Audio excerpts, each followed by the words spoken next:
Perkenalkan dulu, saya Lili Sulastri, Bapak Muhammad Reza, PhD. Oke, saya ini rekannya Pak Oktri.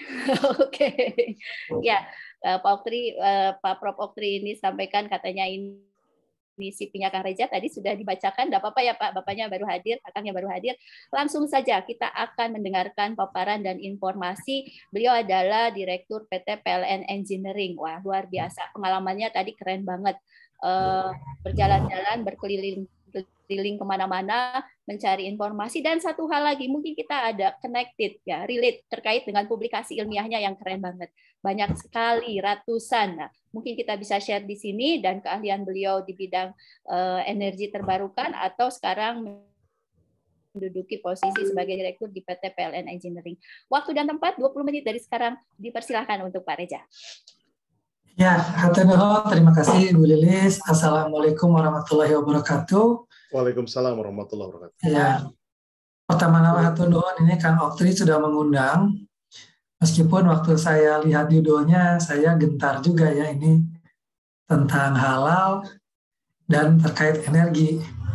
Ini sempat bingung ini gimana ini menyambungkannya, karena banyak, bukan berarti tidak ada, banyak ya, kelistrikan pun kan kalau dikaitkan dengan halal memang pasti ada hubungannya, tapi mungkin agak sulit bagi saya dari sisi misalkan kehalalannya. Tapi alhamdulillah tadi Kang Aman cerita ternyata temannya halalan itu adalah Thoyiban, ya kan?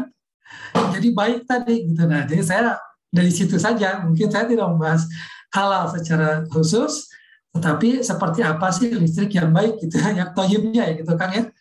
Nah, jadi tadi sudah disinggung sedikit oleh Kang Aman, mungkin saya coba share screen. Jadi saya mengambil topik di sini adalah dari sisi kelistrikan sesuai dengan latar belakang saya. Jadi kelistrikan masa depan. Nah, di sini saya akan lebih kepada fokus. Jadi sebetulnya apa sih yang kita bisa katakanlah kontribusikan ya di dunia kehalalan dan ketoyiban ini gitu ya. Kalau kita lihat dari sektor kelistrikan. Nah, jadi mungkin teman-teman semuanya setuju bahwa listrik ini teknologi yang sudah sangat lama ya, lebih dari 100 tahun. Saya nggak tahu di sini yang muda-muda mungkin tidak familiar dengan apa yang ada di slide sebelah kiri ini. Tapi kalau saya waktu kecil masih sempat melihat, meskipun udah jarang juga, ini lampu minyak ini. Jadi untuk penerangan itu kita memakai minyak dan ada sumbunya gitu kita bakar untuk penerangan. Nah, ketika listrik kemudian masuk, serta-merta ini menjadi inovasi yang drastis menggantikan teknologi yang lama ini menjadi kuno lah, menjadi sudah ketinggalan zaman. Jadi sekarang kita menyalakan lampu itu sudah seperti otomatis harus ada gitu ya, dan itu sangat membantu kehidupan manusia. Jadi sebetulnya tidak cuma penerangan, tentu saja listrik ini banyak menolong di berbagai sektor ya, berbagai sektor termasuk webinar kita saat ini yang dimungkinkan juga dengan adanya perkembangan listrik. Jadi pada dasarnya kita sudah bisa mengklaim lah ya, mungkin karena saya orang listrik, mengklaim bahwa banyak aspek-aspek kebaikan yang dibawa oleh listrik. Atau katakanlah kalaupun dia bersifat netral, kita bisa dengan mudah sebetulnya membawakan listrik ini ke arah kebaikan ketika kita gunakan untuk hal-hal yang baik, termasuk webinar seperti hari ini. Nah, tapi ternyata kalau kita lihat ada efek sampingnya. Jadi seringkali sesuatu itu datang tidak dalam kondisi yang selalu sempurna.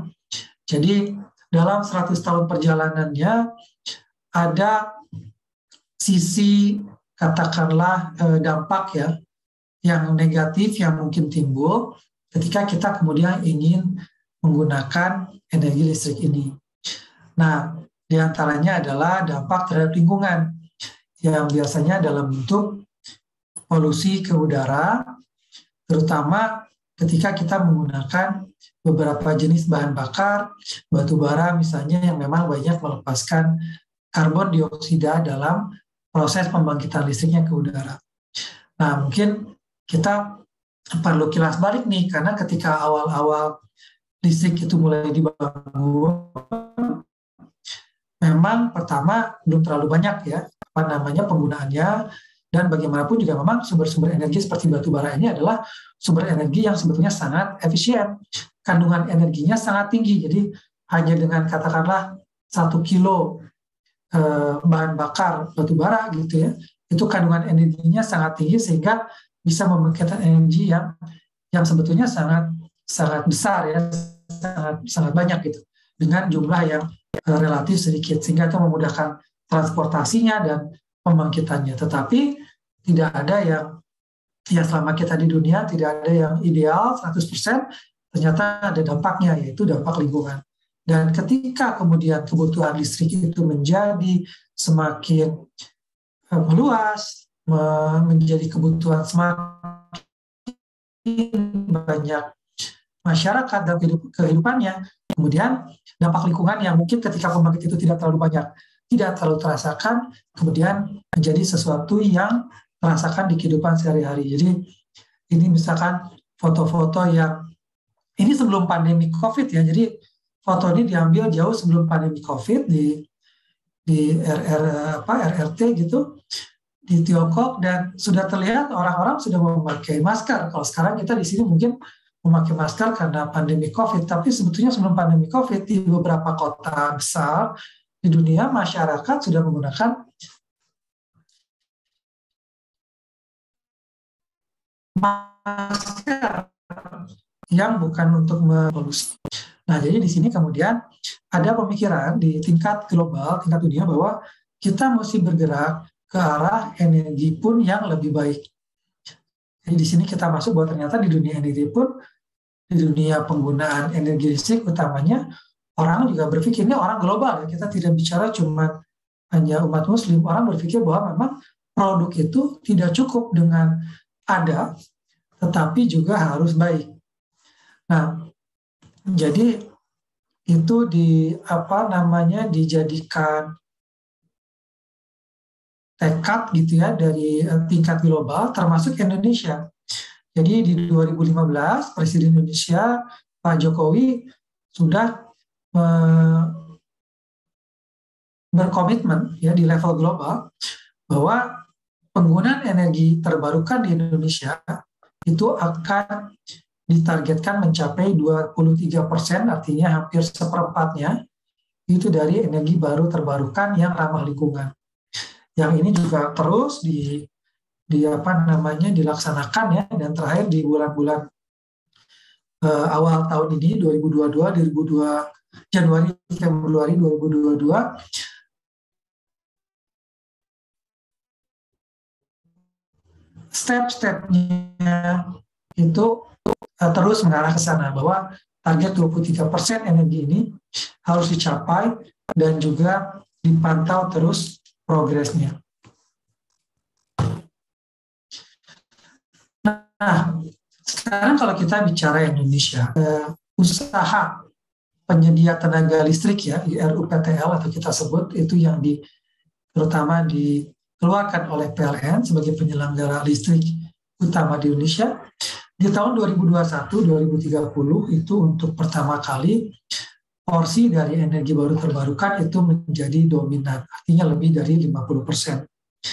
Bahwa instalasi dari pembangkit yang baru, yang besarnya sampai 40,6 gigawatt atau 40.600 megawatt, itu 51%-nya akan menjadi dibangkitkan dari energi baru terbarukan, PLTA air, PLTP panas bumi, PLTS surya, dan PLT-EBT lainnya, tenaga bayu atau tenaga angin. Nah, ini menyebabkan sebetulnya perubahan di paradigma berpikir di bidang ketenaga listrikan. Jadi kalau dulu mungkin ya, dulu definisi listrik yang baik itu adalah bahwa biaya itu terjangkau, dan kualitas listrik, artinya kualitas listrik ini keandalannya ya, jadi tidak biarpet, kemudian tegangannya juga stabil, tidak naik turun, sehingga lampunya tidak kelap-kelip, itu baik. Itu dianggap sudah cukup menggambarkan suatu sistem yang baik. Dan itu pun selalu ada dilema, karena ketika kita ingin kualitasnya baik, biasanya biayanya mahal. Dan sebaliknya ketika kita ingin biayanya murah, kualitasnya menjadi terkompromikan atau menjadi kurang. Nah sekarang ini berubah menjadi trilema. Ada satu lagi faktor, yaitu lingkungan yang perlu dipikirkan ketika kita melakukan pengembangan di bidang energi, terutama kelistrikan. Artinya, ketika kita ingin listrik yang ramah lingkungan, maka biasanya itu akan berpengaruh kepada biaya atau kepada kualitas. Jadi kalau kita mau listrik ramah lingkungan yang hijau, yang baik, dan kualitasnya juga baik, tidak biarpet ya, tidak mudah padam gitu, dan tegangannya juga stabil, lampunya sehingga kita juga tidak kelap-kelip karena naik turun tegangan, biayanya bisa jadi mahal. Dan kalau kita mau menekan biaya, nanti dampak lingkungan akhirnya menjadi lebih banyak katakanlah negatifnya. Nah inilah yang kemudian sekarang mungkin teman-teman juga ikuti apa yang disebut dengan transisi energi. Jadi transisi energi ini intinya adalah kita ingin membangun bahwa sistem kita itu menjadi sistem yang lebih banyak bertransisi ke arah energi terbarukan. Tapi itu tidak tanpa tantangan. Karena dalam konsep daya listrik, mungkin buat teman-teman yang bukan dari bidang engineering tidak apa-apa, tapi konsep dari listrik intinya adalah bahwa kita harus selalu seimbang. Pembangkit dengan konsumsi listrik itu harus selalu seimbang.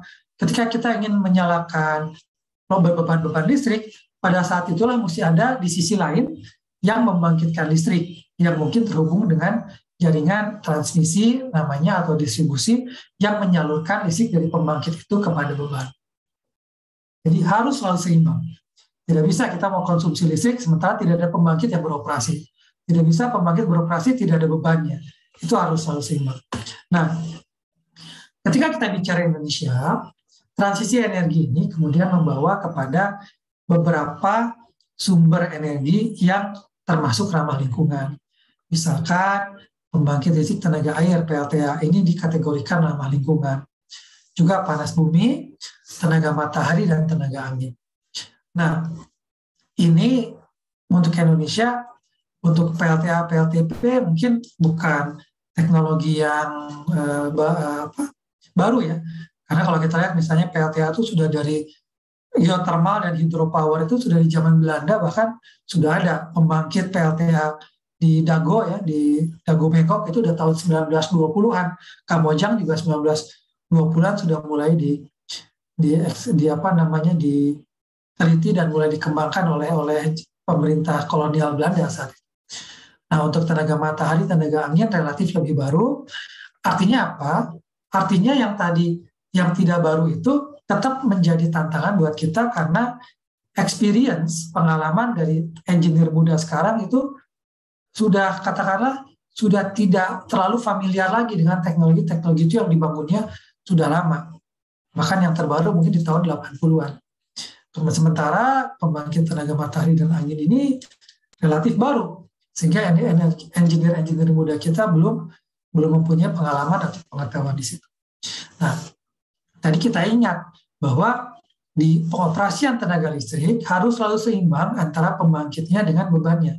Nah, kalau kita misalnya ambil contoh di sini PLTS, pembangkit tenaga surya, sumber energinya adalah matahari. Nah, matahari ini bukan dari negara Indonesia ya, makanya terbitnya bisa jam 7 pagi, tenggelamnya jam 7 malam. Tapi pada intinya ya matahari itu kan terbit dan tenggelam.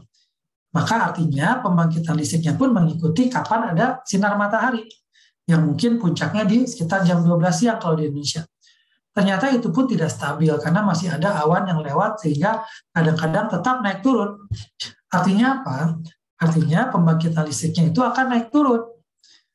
Dan itu dalam tanda kutip menjadi tantangan untuk operasi listrik ketika kita harus selalu seimbang sebetulnya kan. Apalagi kalau kita menggunakan sumber tenaga angin. Ini angin itu betul-betul naik turun. kecepatannya, yang artinya listrik yang dibangkitkan dari tenaga angin pun naik turun. Nah, masalahnya sebetulnya di sini adalah bahwa kita tidak bisa mengendalikan inputnya, masukannya. Kalau kita menggunakan misalkan genset gitu ya, itu kita bisa atur kan suplai bahan bakarnya, sehingga pembangkitan listriknya bisa kita sesuaikan. Kalau kita lagi butuh banyak, ya kita tambah bahan bakar. Kalau kita butuh sedikit, kita kurangi. Tapi ketika kita menggunakan sumber energi matahari dan angin, ya kita harus mengikuti kehendak alam. Tidak bisa kita atur. Sehingga itu mengakibatkan kesulitan dalam pengoperasian sistem ketenagalistrikan. Nah, itu yang dalam teknologi kemudian membutuhkan apa yang namanya power system yang fleksibel. Dalam fleksibel ini kita memerlukan pembangkit. Jadi langsung di sini kita memerlukan pembangkit yang bisa memberikan respon cepat. Jadi artinya ketika listriknya perlu lebih banyak, ya kita bangkitkan lebih banyak air, yang misalnya kita bisa lebih banyak listrik, yang misalnya bisa kita lakukan dengan menggunakan PLTA, di mana kita mengendalikan jumlah air yang masuk ke turbin, memutar turbin dan generator untuk menghasilkan listrik. Atau kita menggunakan baterai. Jadi ketika kita pakai untuk mengisi baterai, dan baterai ini nanti digunakan di malam hari ketika tidak ada sinar matahari dan sementara beban listrik. Sementara di malam hari beban listriknya tetap ada. Atau yang ketiga bisa dengan menggabungkan jaringan listrik yang banyak, ini di Eropa dan Afrika misalnya, yang garis-garis merah ini menggabungkan jaringan yang menghubungkan berbagai macam pusat beban dan pembangkit listrik yang bermacam-macam. Ada yang biru PLT Bayu, ada yang merah PLT Surya, sehingga tadi ketika listriknya itu fluktuatif, kita bisa saling mengkompensasi gitu ya. Atau ada lagi kita menggunakan kita atur beban-beban listrik di rumah kita misalnya, sehingga ketika ada listrik yang dibangkitkan di atap rumah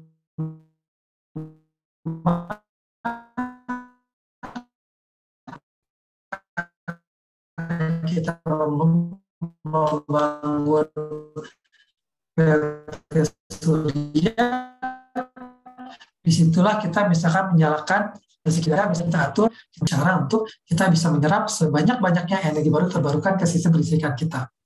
Artinya apa? Artinya ke depan untuk kita mendapatkan listrik yang lebih baik, artinya yang lebih hijau, itu kita akan memerlukan integrasi dari energi baru terbarukan, dan itu memerlukan power system yang fleksibel, dan ini hanya mungkin ketika kita bisa mengintegrasikannya dalam bentuk digitalisasi dan integrasi sistem komunikasi dan sistem komputerisasi. Jadi di sini apa yang dilakukan adalah intinya kita mengatur bahwa sistem ini bisa lebih terkontrol dalam menyalurkan listrik energi terbarukan kepada beban-beban listrik yang semakin beragam.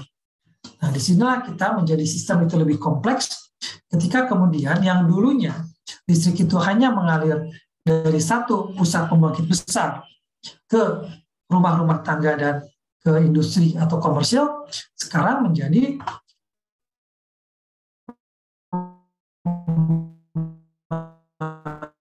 kita itu ada di level rumah, dan bebannya pun tidak cuma beban yang diam di rumah tangga atau di pabrik-pabrik tersebut, tapi beban listrik yang bergerak secara dinamis, misalnya di kendaraan listrik yang bisa diisi di mana saja. Artinya di situ akan memerlukan berbagai interaksi, tidak cuma interaksi fisik dari kelistrikan, tetapi juga interaksi dari pembayaran dan interaksi dari data.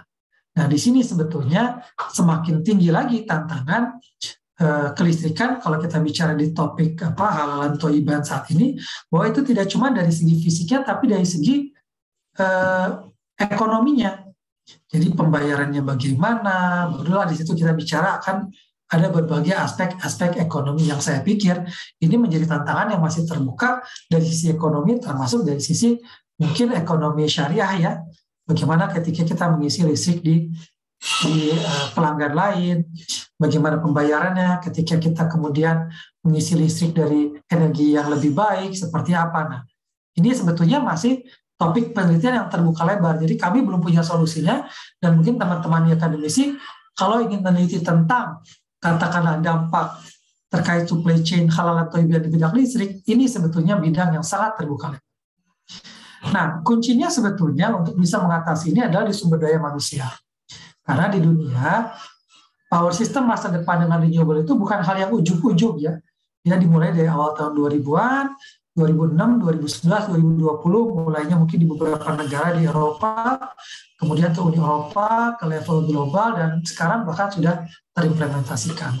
Nah, jadi intinya, perubahan power grid menjadi lebih baik, menjadi lebih hijau itu tidak serta-merta, tetapi konsisten selalu menuju ke arah sana. Nah, sekarang ini momentumnya, apalagi dengan pandemi, orang semakin sadar tentang pentingnya lingkungan, ini mendapatkan momentum yang sangat tinggi. Nah, kuncinya di sumber daya manusia. Jadi Indonesia ini mungkin startnya bisa dibilang terlambat, tetapi kita belum terlambat untuk mencuri finish. Bersama-sama belajar menemukan resep yang tepat, seperti apa EBT bisa dikembangkan sehingga memperoleh listrik yang lebih baik, dan ini akan menjadi tantangan multidisiplin, tidak cuma sekedar kompetensi klasik zaman dulu kalau kita bicara listrik itu ya elektro, mesin, sipil, tidak. Sekarang ini menjadi, bahkan itu hanya dasarnya, elektro, mesin, dan sipil. Di atasnya ada teknologi informasi, bagaimana informasi berkembang, dan di atasnya jadi lagi ada ekonomi dan finansial, bagaimana keuangannya, dan bahkan ada lagi di atasnya, puncaknya adalah sosial dan regulasi. Bagaimana misalnya masyarakat itu perlu mempunyai keinginan untuk mendapatkan listrik yang lebih baik, yang lebih hijau. Dan itu ada dampak regulasinya, ada dampak terhadap ekonomi dan finansial, dan perlu adaptasi yang memang harus dilakukan sekarang.